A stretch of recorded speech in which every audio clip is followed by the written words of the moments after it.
Welcome to the Chamber Connection. I'm Todd Thompson, President and CEO of the Greater Pensacola Chamber of Commerce, here on another Chamber of Commerce Monday. Hope you all had a great weekend, got out. We had the Crawfish Festival and some other things that were happening over the weekend. It's great to see people get out, enjoying our downtown and all of the activities that are happening.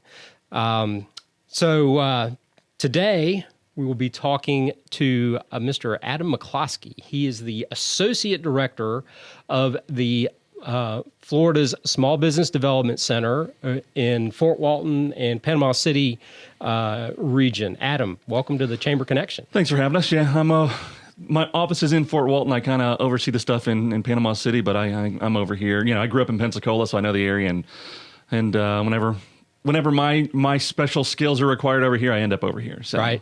And, perfect. They're a little different than Liam Neeson's special skills, but, But you do have a background in radio, so that's some of the skills. That's one of the special skills that brought me over here today. There you go. So, well, thanks for being on the show. First, tell us what the Small Business Development Center does for small business and entrepreneurs. Well, what we are is we're the no-cost resource, part of the state statutes that says we're the principal provider of small business assistance. And what that means practically is whenever you start a business, you do it for one of two reasons, right? You either know how to make something or you know how to sell something. And oftentimes you don't know how. If you know how to sell it, you don't know how to make it. If you know how to do the business, you don't necessarily know how to sell it. Right. And I say make, but it's also for service businesses as well. We see more business than manufacturing. So what we do is we kind of come in and we help backfill those skills. We teach folks, if they're great salespeople, we come out and we work with them and we get them going on stuff like, cash flow management, working on securing financing. If it's time to get a loan, people have a bank they've got a relationship with. They go into the bank says, nope, thanks, we're not interested. And people assume that banks are banks. And so that's not really true. And what happens is we work and we cultivate these relationships with different banks across the area. And we work with different banks that are out of the area. Some specialize in startup businesses. Some specialize in funding equipment purchases or medical practices or that type of professional practice. And so we kind of know what that is. And instead of having to deal with, somebody's trying to run a business, instead of going out and calling 8 different banks and saying, hey, would you like to talk to me?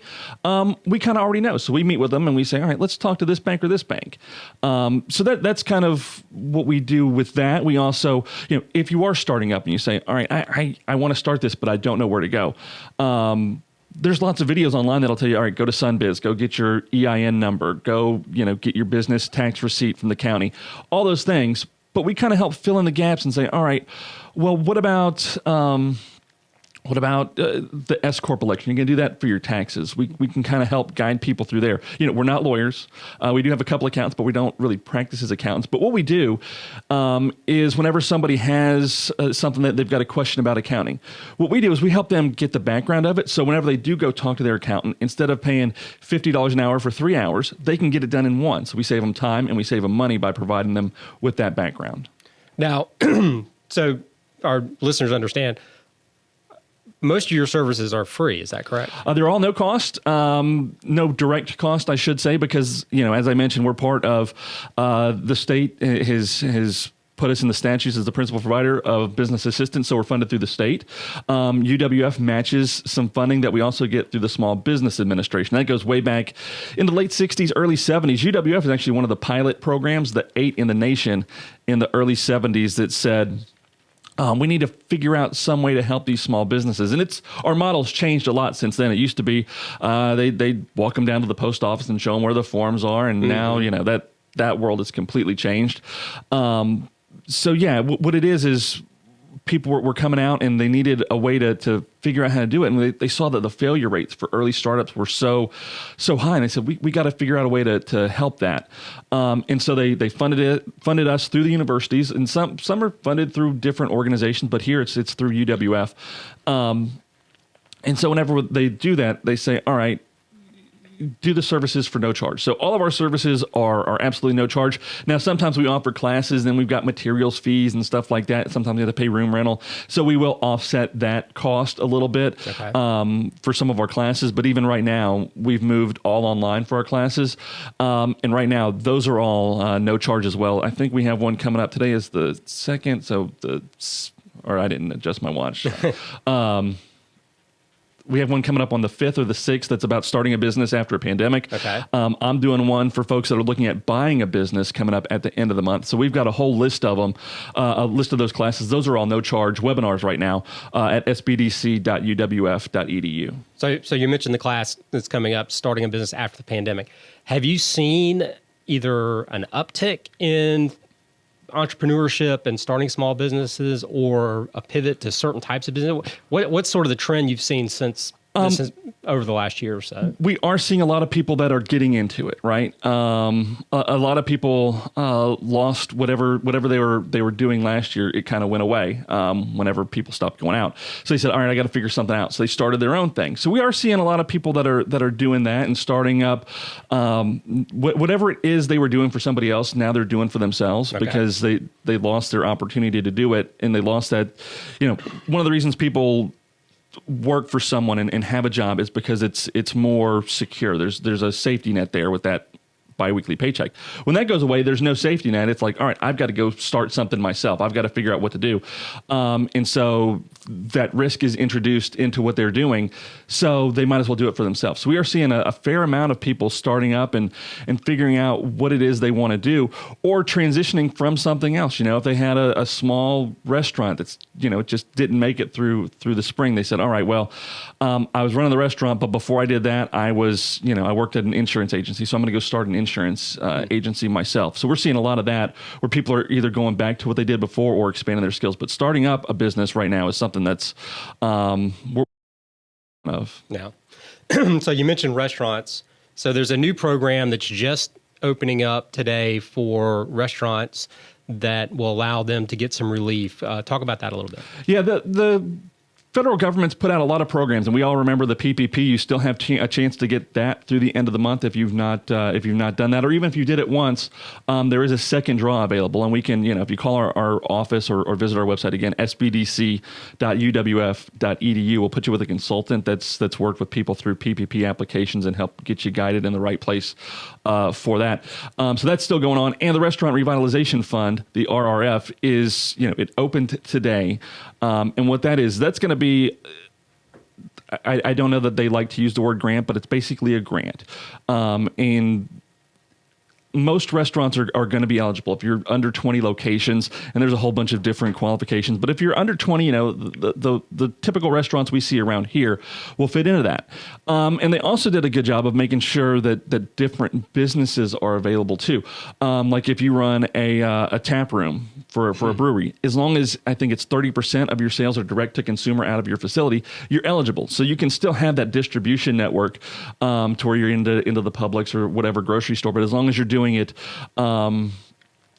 public facing and you serve that, whether it's a tap room or a food truck or an ice cream truck, ice cream stand, hot dog stand, they've really made that all encompassing to where those smallest food operations, which were really among the hardest hit in the entire country. Right.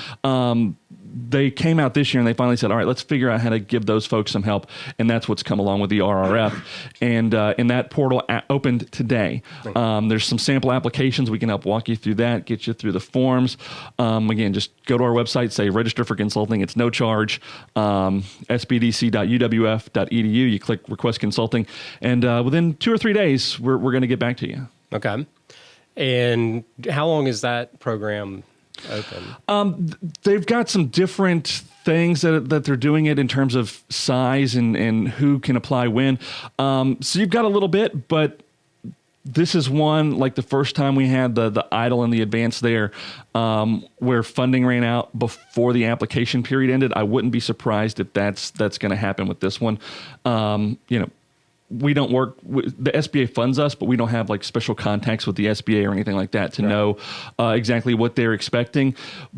but it's one that I would not really wait on. And like I said, that they're doing some stuff where this first application period are designed for those smallest, hardest hit ones, so they have a chance to get in before everybody else comes flooding in. Okay.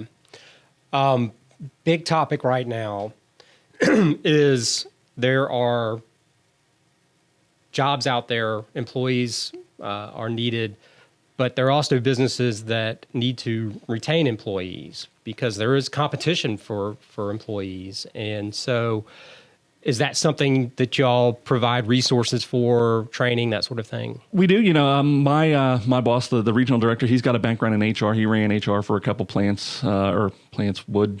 I don't know what he did.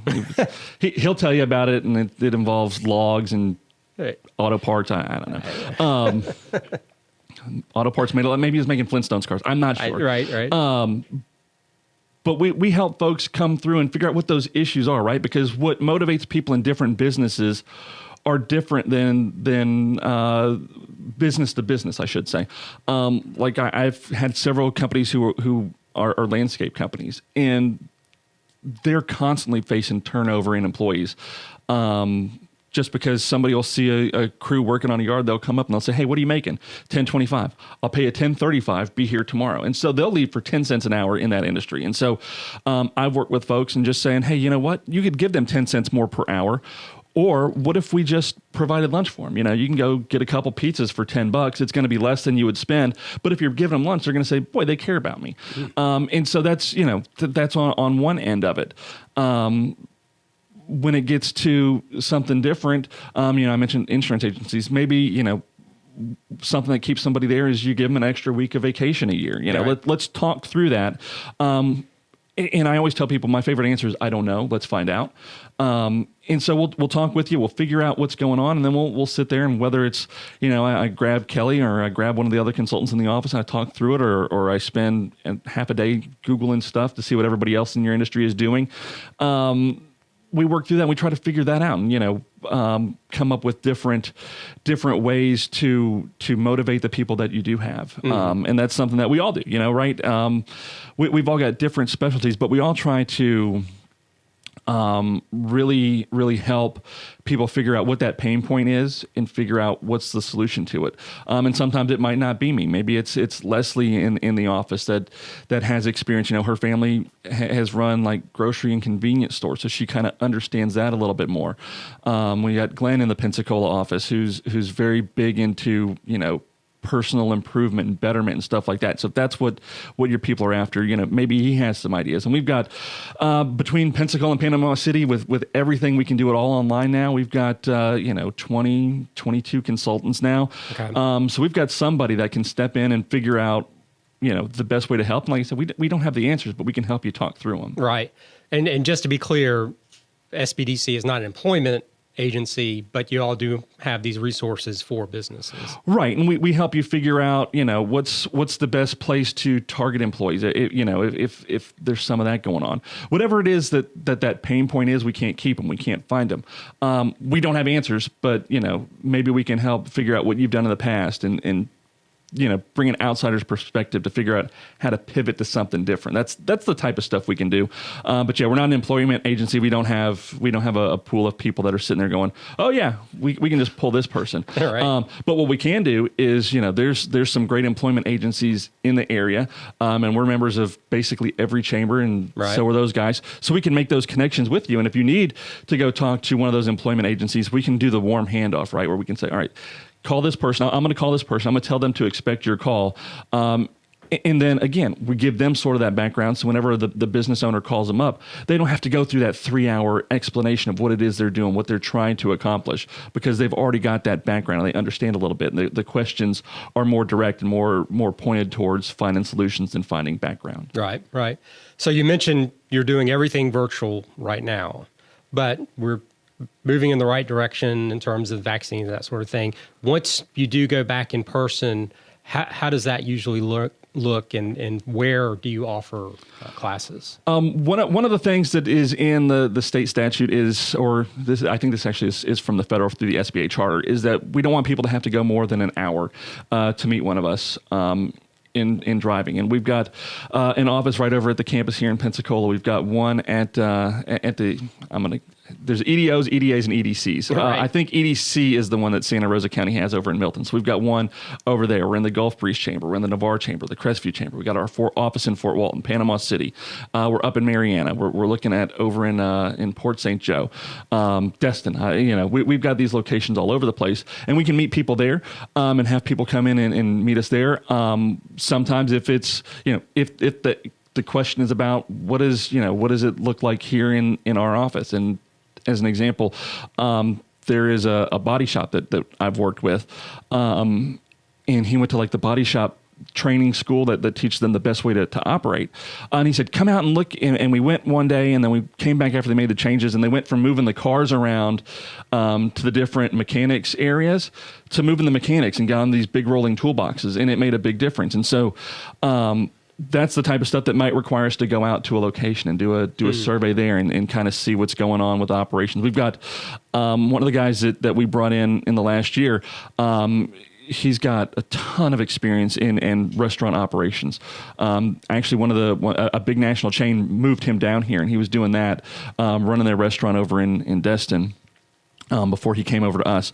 And so, I see a whole lot of times where in the upcoming months and years, where we're going to take Terry and we're going to have him go out to the restaurant, whenever they open, watch the way they start prepping, watch the way that they assign the tables, and just have him kind of give them a whole operations overview, just because he did that for some pretty high-end restaurants for 15, 20 years before he transitioned and came over here and said, I can take what I know and help give that to other people and let them apply it. Right.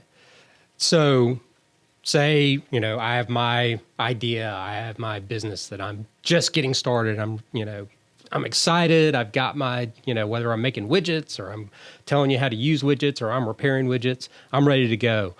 But, I need to channel this energy in the right direction. Just reach out to y'all and kind of get the ball rolling. Yeah, the thing we see a lot of times is people come in and they say, I need a business plan, because that's what we've been told for 30, 40, 50 years is I'm going to start a business. I got to get a business plan. Right. So I sit with people, I ask them, what do you need the business plan for? Now, there are some SBA loans that require an operation to have a business plan, a formal one. But what I don't want to do is waste people's time, right? If we're going to make a business plan because we think it's the box that I've got to check off, and then we throw it in the desk drawer and we ignore it, that's not doing you any good. That's taking time away that you could be out developing contacts and figuring out better operational things. So we work with people on figuring out what it is that works best for them. And it might be a business model canvas, which is kind of a business plan on one page you can put up on the wall. Maybe it is a business plan so you can put that out there and have everybody on the team buy into it. So we work with people and figure out what exactly it is that's going to get them going in the right direction. And so in that sense, we're kind of a focuser, if I can invent a word real quickly. We're a focuser of direction and attention. So we can make you make sure that whenever you're sitting there and you're asleep at night staring at the ceiling because you've realized that you've put everything you have on the line, I just want you to sleep a little bit better. So when you wake up, you say, all right, I know what the A things are, I know what the B things are, and I know what the C things are. And the C things can wait because I know what the A things are, and then I can take off and get to that next level. Yeah, because it can be absolutely overwhelming. Like you say, just everything that you're thinking about, whether it's, making payroll or if it's, the right forms that you have in with the state or the city or the county, or, just so many different things that you got to make sure you have done. And having this resource for free is tremendous. And the other big thing is we're 100% confidential, right? I'm not going to go out there and tell anybody that I'm working with you unless you sign a form that says, please tell everybody about it. But, I worked with somebody in the last month or so that's been doing something kind of on the side for a while. And they're like, you know what? I'm getting successful. I want to formalize this and make it a real business. And the thing that I had to tell him was, tell me about it. Let me know what's going on. I'm not going to sit here and pick up the IRS and be like, hey, Billy Bob wasn't paying his taxes. So we're working for the people. We don't work for the government. They just pay us to work for you. Same thing if we need a bank or an accountant. I'm not getting anything back from them. I'm trying to work for the customer, for the client, because them being successful in their business is the thing that keeps us in business. So that's our primary concern, is to work with people and make sure they're more successful. Because the best way for us to find more businesses is to have somebody say, you know what, I work with the folks over at the SBDC, and now I've got that boat in the backyard that I wanted when I started. Right. Yeah, got to have that motivation. So, and I'm going to keep pounding this, but these resources, these classes, most of this is free. It is provided through the state and the feds. And so if you have a small business, if you are thinking about starting a small business, use these resources. Talk to the folks there. You said, you have 22 people in the region? I'm going to get it wrong, but it's like 2022. Yeah. We've really grown as the whole pandemic thing came in, and we saw just a big influx of demand. Normally we work with 1,200 people a year. Last year, I think we got over 3,500. So we just had to expand in order to be able to meet that demand. And so I could count everybody in my head, but that's not a good use of anybody's time. So it's like 2022. Yeah. But there are plenty of folks that are there to help, and, different avenues. It's not just, like you say, the business plan or getting started. There are other things that y'all do that can really help small business. And we've got a whole bunch of specialty services that we do as well. If you want to get in working with the government, bid on some of those contracts that are out at the local bases or with the school districts, we've got people that specialize in government contracting.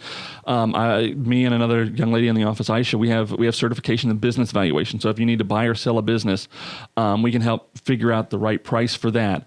We've got, I mentioned Terry that's got a restaurant background, Johnny over in Panama City. He's run a restaurant over there. I think it turns 70 years old, 75 years old or something like that. So they know what they're doing. Right. We've got guys who are marketing for ammunition companies, and we've got accountants. We've just got a wide array of people and backgrounds. We have a whole ton of folks that just have different experiences that can come in and provide that different look at whatever it is you're doing. Right. So getting close to wrapping up here, anything else you want to tell our listeners?